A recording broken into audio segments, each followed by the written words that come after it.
A young doctor was changing the bandages of a wealthy woman in a coma, and something unbelievable happened. She woke up, and somehow, love found its way between them. Before we dive into today's story, don't forget to like, subscribe, and share to support the channel. Your support helps us bring more amazing stories your way. Thank you. The soft hum of machines filled the quiet, pale blue room at St. Augustine's, their beeping the only sign of life. Amelia lay still, her dark hair spread across the white hospital pillow. For 6 long months, the billionaire heiress had been unconscious, her accident still wrapped in mystery. Nurses moved in and out, doing their routine, but one of them, Dr. Ethan Walker, stood frozen by her side. His coat hung open over a wrinkled shirt, the kind of look that only comes from too many nights without Swakorp. His eyes locked on the old yellowed bandages across Amelia's chest. Too tight, too old, forgotten. He hesitated, his fingers hovering over them.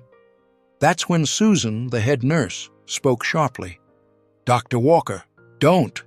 You know the rules." Ethan looked at her, his voice quiet but firm.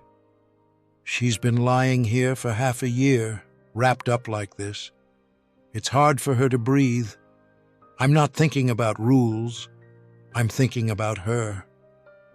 Susan frowned. "She's Amelia Hayes, a billionaire. One wrong move and her family's not here." "I am," Ethan interrupted, his tone rising. "And I'm not letting this keep going."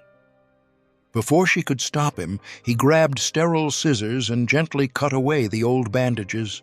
As the layers peeled off, red marks lined her skin. Ethan felt a lump in his throat. All this time, the system was slowly choking her. "You're risking your job," Susan warned. "Then let them fire me," he replied, replacing the bandages with fresh ones. His touch was light, careful. Just for a second, his fingers brushed her skin, warm against the chill of her still body. The room fell into silence again. Susan didn't say another word. Then the heart monitor beeped, once, then again, faster, louder. Ethan froze. Susan gasped. The numbers rose, 60, 65, 70. Ethan leaned in, watching Amelia's chest. A small movement. Her lips parted just slightly. He whispered, "What the hell?" After 6 silent months, Amelia Hayes was waking up. And Ethan had just broken whatever spell had held her. That night, the hospital glowed a dim blue, the machines whispering like restless ghosts. Ethan sat in a corner, hunched over a tablet, shadows under his eyes. Her heartbeat had settled, but that sudden spike, it stuck with him, like she felt him there. It didn't make sense. He flipped through her records. 6 months of notes, scans, checkups. Amelia Hayes, 32, had crashed her car during a rainstorm. No witnesses, just a totaled car and a coma. CT scans showed a minor concussion, some bruises, nothing major. Yet she never woke up. A neurologist had written, "Persistent vegetative state, cause unknown." That wasn't good enough for Ethan. Something felt off. He rubbed his eyes and replayed the moment he'd changed her bandages. Maybe that helped. But no, something deeper bothered him. A thought he couldn't shake. What if her coma wasn't just medical? What if someone wanted her like this? He paced the room, sneakers squeaking. Amelia stayed still, breathing softly with help from the ventilator. Her face looked peaceful, almost too perfect.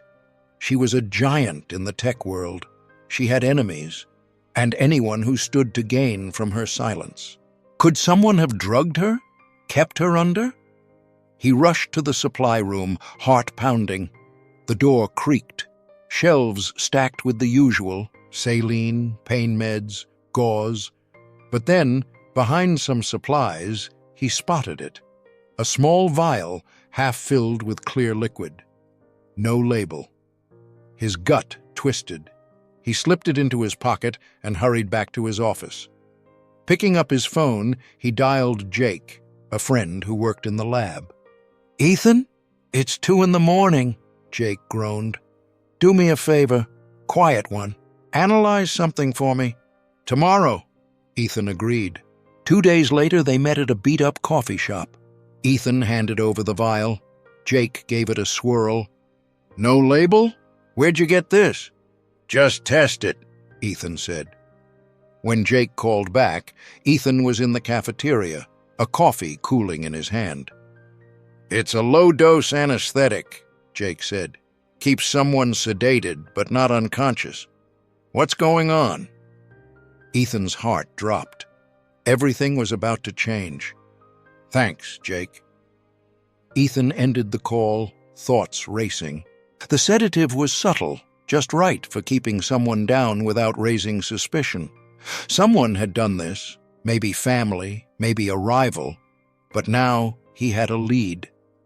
It wasn't solid proof, not yet, but it was a start.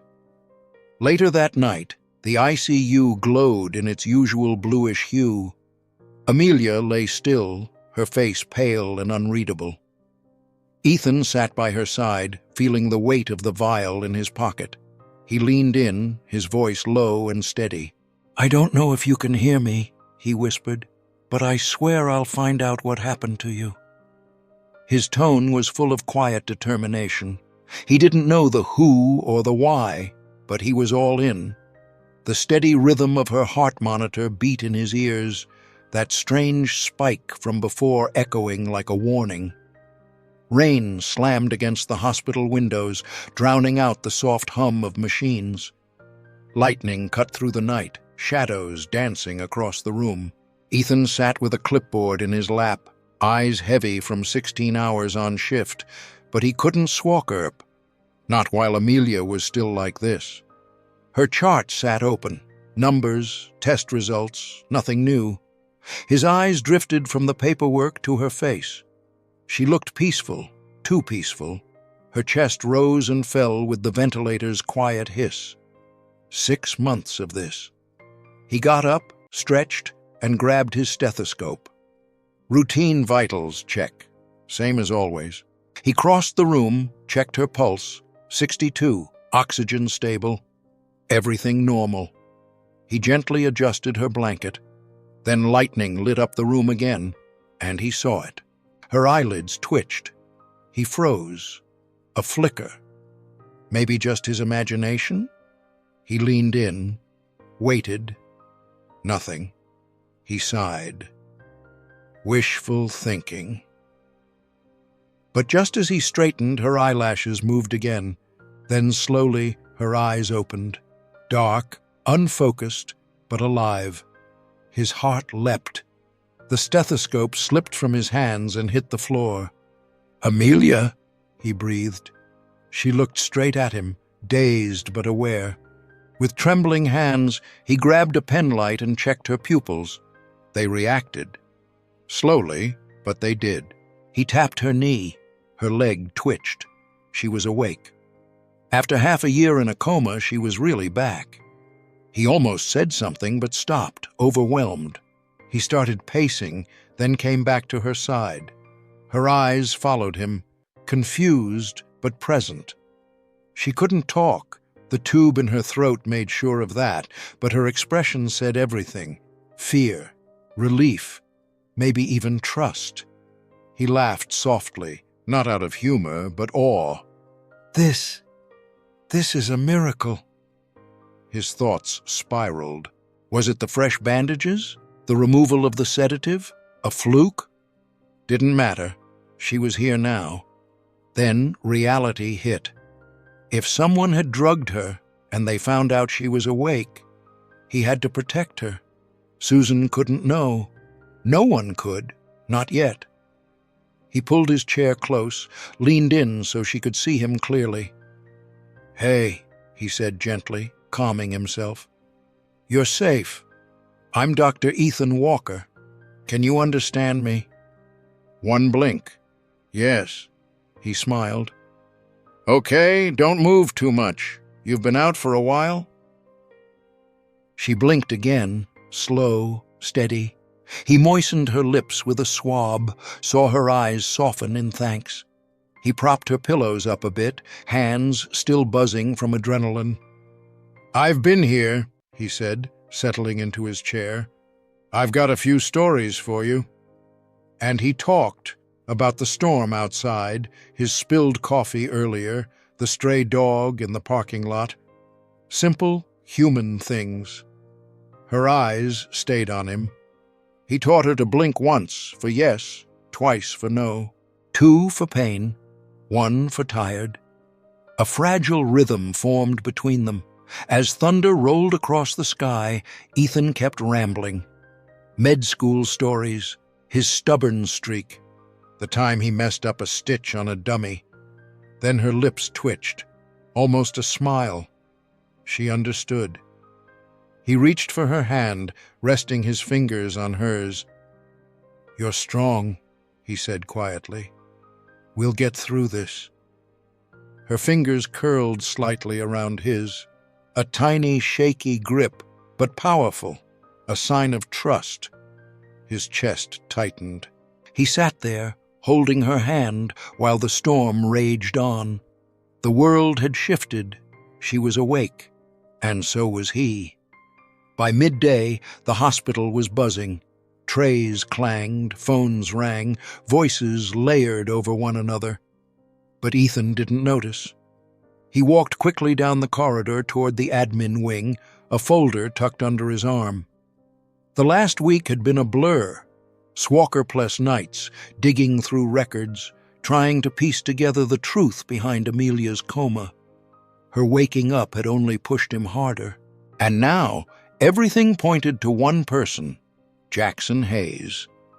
Amelia's younger brother was polished and smooth, always dressed sharp, always smiling just a little too easily. After the accident, he'd stepped up to run her company, filling the gap with suspicious ease. The deeper Ethan looked, the more off it felt. Jackson had visited the hospital too often, at strange hours, always alone. And then there was the sedative. The unmarked vial Ethan had found. He could connect the dots. Motive, access, ambition. Jackson had every reason to keep his sister silent. The big break came that morning. Ethan had convinced a friendly security guard to let him watch old security footage. The grainy video showed a moment that made his blood run cold. Jackson slipping something to a nervous nurse, Ashley. She'd been assigned to Amelia for weeks. In the video, Jackson handed her a small vial. She hesitated, then nodded. He patted her shoulder like sealing a deal. That afternoon, Ethan cornered her in the break room, recorder hidden in his pocket. "I didn't want to," Ashley whispered, eyes wide, scared. "He told me it was just to help her rest," Ashley said, her voice shaking. "Said she'd wake up soon. Then he gave me $5,000 to keep quiet." Her voice cracked, eyes full of regret. "I didn't know it would last this long." That confession, paired with the security footage, was gold. Ethan had printed out still shots, clear timestamps, Jackson caught in the act, and now the folder felt like it was burning a hole in his side as he marched toward the executive lounge. Jackson wasn't just careless, he was a manipulator, drugging his own sister to steal everything she'd built. Ethan's hands clenched into fists as he reached the glass doors. Inside, Jackson was seated at the head of a Swalker conference table, surrounded by hospital execs, coffee cup in hand, suit immaculate. The second Ethan burst in, the room went dead silent. Heads turned. Jackson's smirk twitched just for a second. "Dr. Walker," Jackson said slowly, setting down his cup, "to what do we owe this dramatic entrance?" Ethan didn't answer. He strode forward and slammed the folder on the table. Papers slid out, the video stills, Ashley's written statement. "This," he said, voice low, laced with fury. "You've been drugging Amelia, keeping her in that coma so you could take over." A ripple of shock went through the room. Whispers, chairs shifting, Jackson's smile tightened, sharp and cold. "That's quite the accusation, Doctor. Got proof, or just a flair for the theatrical?" Ethan jabbed a finger at the photos. "Security footage. That's you handing off the vial. And Ashley talked. $5,000 to keep her dosed. Ring a bell?" Jackson leaned back casually, arms crossed, pretending calm. "Cute story, but this is above your pay grade. One call to the board and you're toast. You're nobody here." Ethan stepped closer, eyes locked. "Try it. I've got everything. Copies, audio, witnesses. You won't bury this. I'll protect her, no matter what it costs me." Jackson's smug expression cracked. He stood slowly, taller, looming over Ethan, his voice dropping to a venomous hiss. "You're a dead man walking, Walker. She's my sister, my business. You think you can stop me?" "I already did," Ethan snapped, not flinching. "If you don't back off, this goes to the cops. You choose." Silence, thick and heavy. Jackson's jaw tensed. His eyes darted to the photos, then back. After a beat, he scoffed, grabbed his coat, and stormed toward the door. "Enjoy your little crusade," he muttered, brushing past. "It won't last." The door slammed behind him. Ethan stood alone, surrounded by stunned suits. He exhaled, heart still hammering, and gathered the scattered papers. It had been a risk, calling Jackson out in public, but now Jackson knew he'd been found out. That gave Amelia a chance. Ethan left the room quickly, adrenaline still buzzing. He headed straight for the ICU, the folder clutched like a shield. The storm from earlier in the week had passed. Sunlight poured through the windows as he stepped into her room. Amelia lay in bed, her chest rising slowly, the ventilator still assisting her breathing. He sat beside her, setting the folder on his lap. He leaned closer, voice calm but firm. "I won't let them hurt you again," he whispered, brushing his hand against hers. She didn't move, but he could feel her presence. There was something fierce in her stillness. Jackson might strike back, but Ethan was ready. He'd fight for her, whatever it took. The ICU felt different now, less like a cage, more like a place of healing. The afternoon light poured in, soft and golden. Amelia's bed was slightly raised, and the ventilator was gone, replaced by a nasal cannula gently feeding her oxygen. She had been awake for a week now, inching slowly but surely away from the edge. Ethan stood by her side, clipboard in hand, though his attention wasn't on her charts. It was on her. Her dark eyes, once clouded and distant, now held a fragile clarity. Her voice, though rough and faint, had begun to break the silence. "Water," she rasped, her voice like sandpaper after months of silence. Ethan quickly grabbed the cup and guided the straw to her lips. She sipped slowly, winced, then gave a small nod of thanks. "You're getting stronger," he said softly, easing into the chair next to her. "Couple more days and you'll be bossing me around." Her lips twitched, a faint smile. "Already am," she croaked out, each word heavy with effort. He laughed quietly, and the tension in the room seemed to lift. 2 days ago she could barely get out a sound. Now she was forming sentences. Every word felt like a small victory. He hadn't told anyone she'd woken up, not fully. The staff had been given vague updates, stable vitals, slow progress, but no one knew the truth. He needed time to keep her safe. Jackson was still out there. Right now, Amelia needed him. not as a doctor, but as something more. He took a towel and gently dabbed her forehead, her skin damp with the effort of being conscious. "Tell me," she said, voice raw but clear, her eyes locking onto his. "Why you?" Amelia asked quietly. Ethan froze, towel in hand. "Why me what? Why fight for me?" He set the towel aside and leaned in, elbows resting on his knees. "Because you matter," he said, plain and honest. "Someone tried to erase you, Amelia." "I couldn't let them win." Her eyes shimmered, something raw flickering just beneath the surface. She turned her head slightly, staring at the ceiling, her breath hitching. "No one ever—" She paused, swallowing hard. "My life felt empty. My family, liars. I didn't want to wake up." Ethan's chest tightened. He'd sensed there was more to her silence than medication.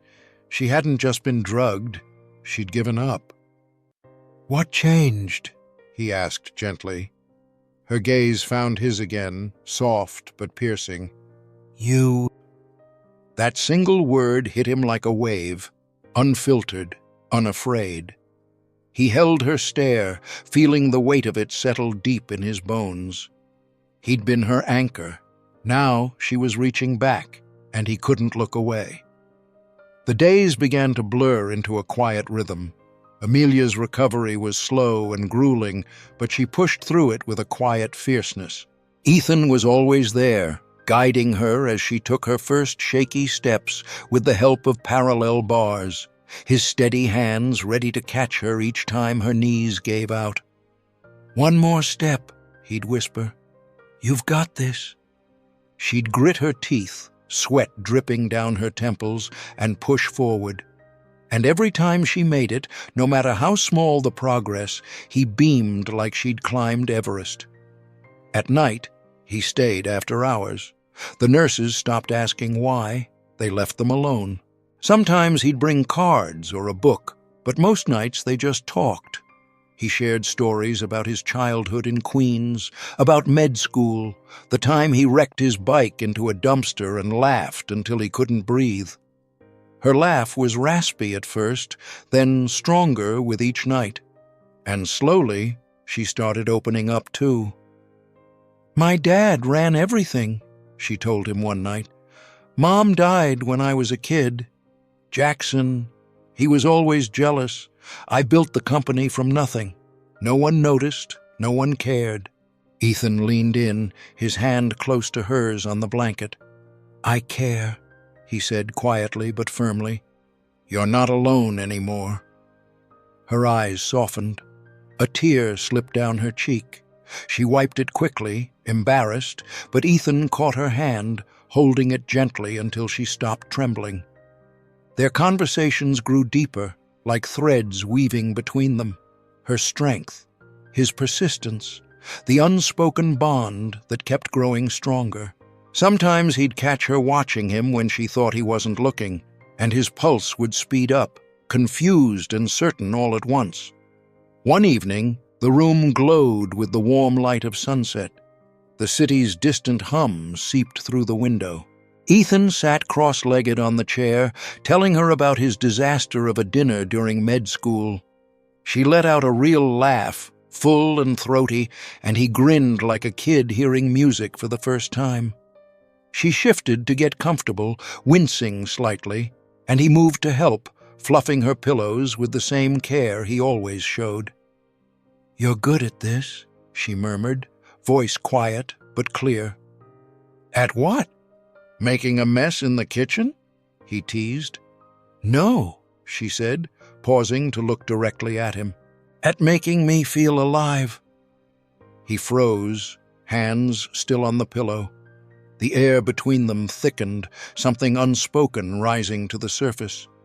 She reached out slowly, her fingers brushing his. Delicate, intentional. "You're the reason I wanted to live again," she whispered, voice cracking with emotion. Ethan's heart pounded. He couldn't move, couldn't speak.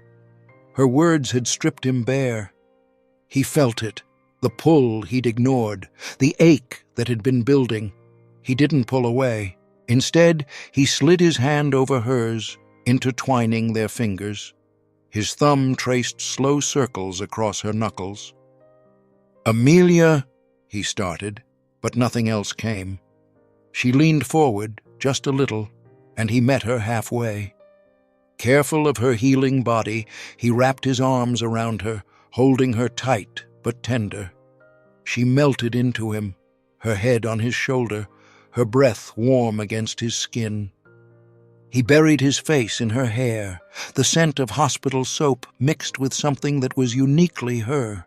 They stayed like that, wrapped in each other, the world falling away until all that remained was the quiet beat of their hearts.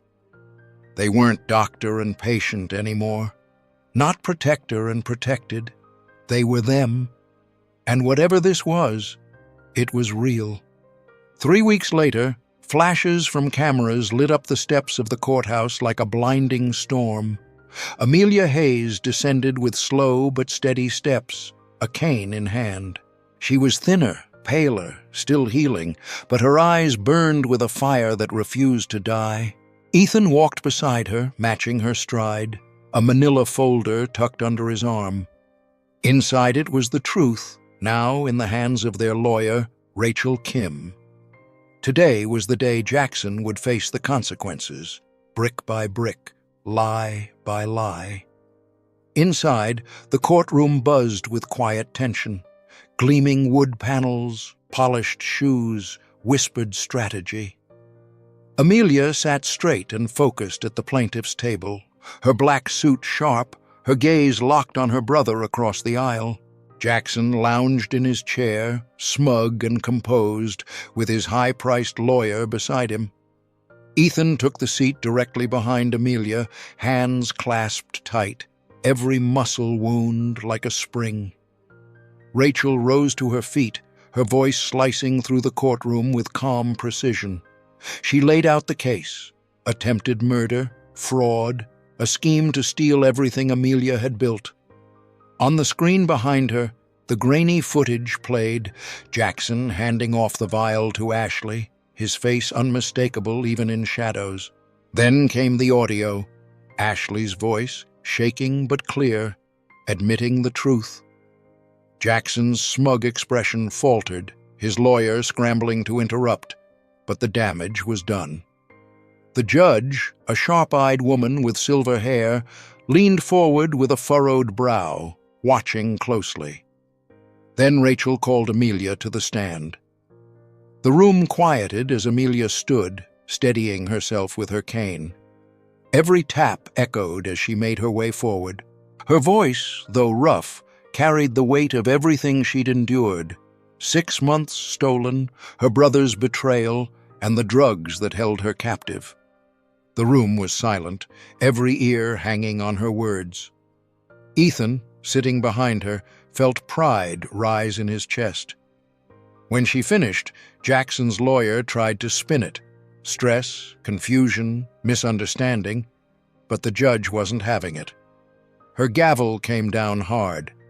"Recess until tomorrow." As the court emptied, Jackson's glare found Ethan across the room, cold, venomous. Outside, chaos exploded. Reporters shouted, cameras flashed. Ethan wrapped an arm protectively around Amelia, guiding her to the waiting car. But he could feel the weight of someone watching them, Jackson's eyes, sharp and calculating. They'd won today, but it wasn't over yet. That night, Rachel called with an update. The prosecution was pushing for jail time. Amelia's smile was fierce and rare. "He's done," she said. Ethan nodded. "Yeah, he is." The next morning, court reconvened. The verdict came fast. Guilty. Jackson's face twisted as the cuffs clicked shut around his wrists. He shouted something, but no one cared. Amelia exhaled slowly, leaning into Ethan, the tension finally slipping from her shoulders. But as they stepped outside into the bright afternoon, something felt off. Too quiet. Too still. Ethan's gut twisted. He pulled Amelia in close, eyes scanning the crowd. Then he saw him, a large man in a hoodie barreling through reporters, charging straight at them. "Amelia, get down!" Ethan shouted, pushing her behind him just as the man lunged. A fist came swinging. Ethan ducked. Then a flash of silver. A knife. Adrenaline kicked in. Ethan threw himself into the attacker, grabbing the man's wrist, but the blade slashed across his arm. Pain lit him up, but he didn't let go. They crashed to the pavement.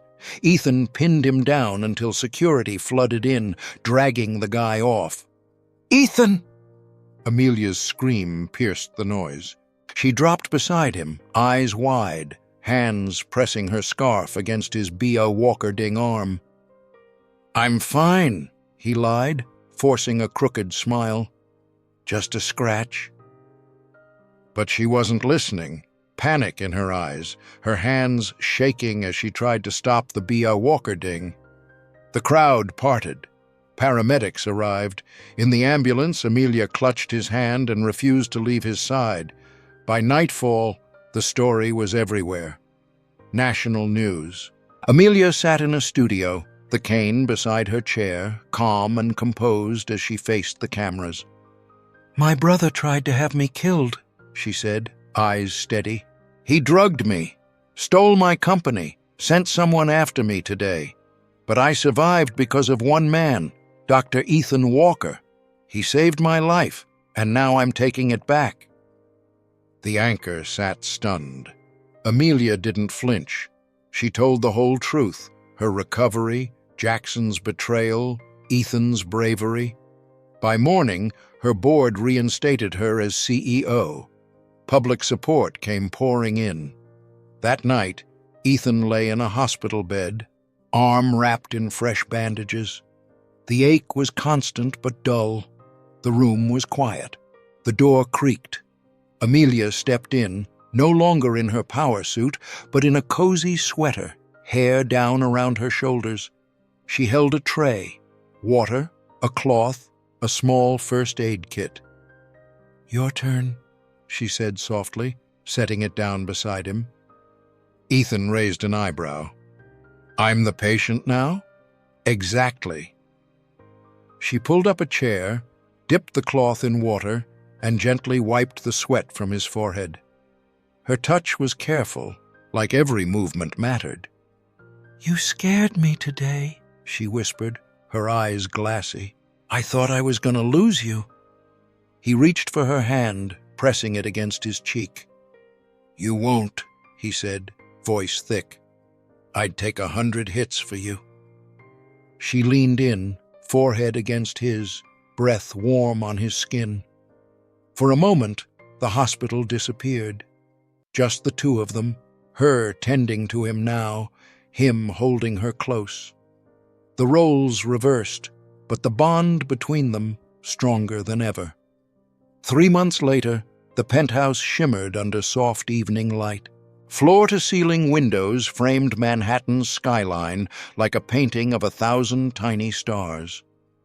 Amelia stood by the glass, her figure sharp in a tailored blazer, fully recovered, every step now filled with purpose and strength. Ethan leaned against the kitchen counter, a beer in hand, watching her. She'd taken back everything, her company, her reputation, but not all attention was good. The tabloids had found them. "Millionaire heiress slumming it with hospital doc," the headlines read. Photos of them grabbing coffee, walking hand in hand, splashed across magazines with snarky captions. Ethan sighed, knowing their quiet bubble wouldn't last forever. But when Amelia turned to look at him, eyes warm, expression unshaken, it didn't matter. She crossed the room, took the beer from his hand, and smiled. "Let them talk." And he smiled back, because he already knew. They'd made it through hell, and they were still standing, together. She was the powerhouse, the headline-grabbing legend, and he was the guy no one saw coming. And the world just couldn't shut up about it. That morning, Ethan scrolled through his phone, the comments biting harder than he wanted to admit. She's using him for PR. He's in way over his head. Doubt crept in, slow and relentless. Amelia noticed. She turned from the window and caught his eye. "You're quiet tonight," she said as she walked over, her tone calm but searching. She hadn't used her cane in weeks, her walk steady again, but when she looked at him, her expression softened. He set his beer down and forced a smile. "Just tired. Long shift." It wasn't a lie, but it wasn't the truth either. She sat next to him on the couch, her knee gently brushing his. "Ethan, talk to me." He sighed, raking a hand through his hair. "It's just all the noise out there, what people are saying." He met her gaze, hesitant. "They think you're slumming it with me, like I'm some project or something." Her face tightened, anger flashing behind her eyes. "That's ridiculous. You know that." "Do I?" he said before he could stop himself. The words came out harsher than intended. "Amelia, look at you. You're this incredible force, billionaire, brilliant, admired by everyone. And I'm just a guy with student loans and a tiny apartment. Maybe they're not wrong. Maybe I don't belong in your world." She stared at him, stunned. Then she leaned in, her voice steady. "You really think that matters to me? After everything we've been through?" He looked away, his chest tight. I don't want to hold you back. You deserve someone who fits into that world, not someone who makes you a tabloid headline." His fears spilled out, sharp and messy, cutting through the warmth they'd built. He stood up, pacing, restless. "Maybe we need space. Let you breathe. Figure out what you really want." Amelia's eyes widened, then narrowed. She stood and grabbed his arm, stopping him mid-step. "No," she said, her voice sharp, slicing through the spiral. "You don't get to make that choice for me." "Amelia, listen to me," she snapped, pulling him to face her. "I was gone before the coma, dead inside. No one real around me. Betrayed. Alone. Then you came along. You gave me something real, something to fight for. And now you want to walk away because strangers think you're not enough?" Her voice cracked, fierce and full of fire. "You're everything, Ethan." He stood there, her words cutting deeper than any insult ever could, because they were true. And she meant every one of them. But the doubt still lingered in his eyes. She saw it and stepped back, her jaw tightening. "Fine," she said. "You want proof? Watch this." The next day, Amelia held a press conference. Ethan stood off stage, arms folded across his chest, tension radiating through him as she stepped up to the mic. The studio buzzed with reporters, flashes going off, everyone hanging on her every move. She wore a simple black dress, nothing flashy, just her commanding presence. And when she spoke, the room fell silent. "There's been a lot of noise about my life lately," she said. "About Ethan Walker." She paused, her voice steady, clear. "Let me make something very clear. He's not some doctor boyfriend or a charity case. He's the man who saved me, not with money or power, but with heart. He stood by me when no one else did. He fought for me when I couldn't even speak. I'm here because of him, and I love him." The room exploded, shutters clicking, voices rising, but Ethan didn't hear any of it. He only heard her. She stepped off the stage, weaving through the chaos without hesitation, eyes locked on his. She stopped in front of him, her smile soft but sure. "Do you believe me now?" He didn't answer. He pulled her into his arms, holding her tight, the world falling away. "Yeah," he whispered into her hair. "I believe you." She leaned into him, her hands on his chest, and everything inside him finally settled. The noise outside didn't matter anymore. The love between them was louder. They left hand in hand, the city's chaos fading into the background. The rumors would die down, the press would move on, but they wouldn't. They had something real, and nothing could break that now. A year passed.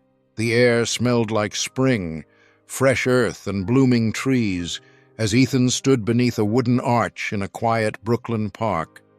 His hands were clasped in front of him, nerves buzzing beneath his simple gray suit. No tie, glasses slightly fogged from the breeze. 20 guests, just close friends, co-workers, and a handful of loyal nurses from St. Augustine's.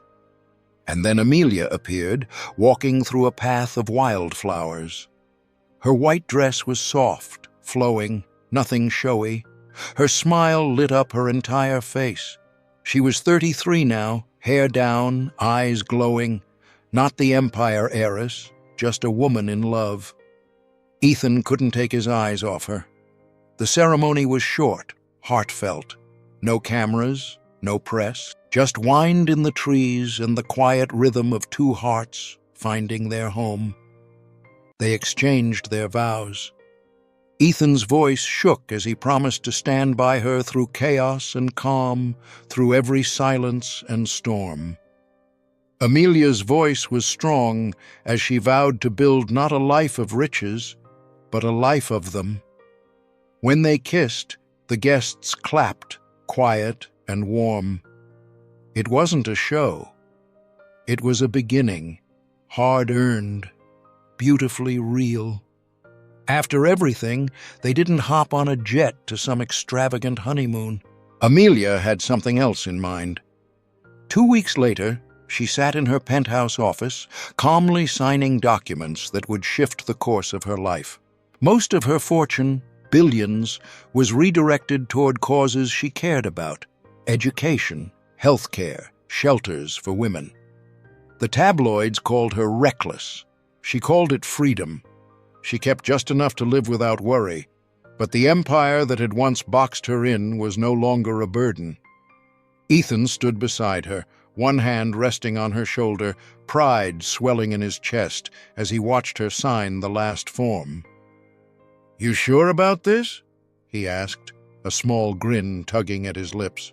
She looked up at him, eyes bright. "Never been more sure." They left the high-rises behind and moved into a modest brownstone in Queens, a far cry from penthouse views, but it came with a tiny backyard and patchy grass that felt like home. But the real dream came to life a month later when they cut the ribbon on the Nye and Walker Clinic, a sturdy little brick building in a neighborhood most had forgotten. Ethan had imagined it for years. A clinic where people could walk in without insurance, without questions, and still get help. Amelia made it happen. Her sharp business sense turned his dream into real walls, real staff, real impact. She managed the operations. He took care of the patients. And together, they built something that mattered. The clinic was alive every day with chatter and movement. Kids with sniffles, elders with sore backs, families who'd never seen a doctor before. Ethan moved room to room in sneakers and a hoodie, no white coat, his laugh ringing down the halls as he cleaned cuts or eased a worried parent's mind. Amelia ran things up front, coordinating schedules, organizing donations, and making even the most skeptical board members believe in their cause.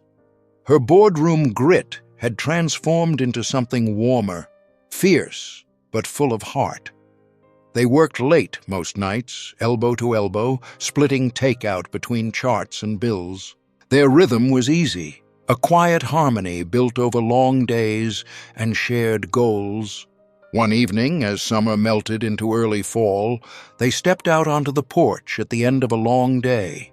The sun was sinking behind the row houses, setting the sky ablaze in orange and pink.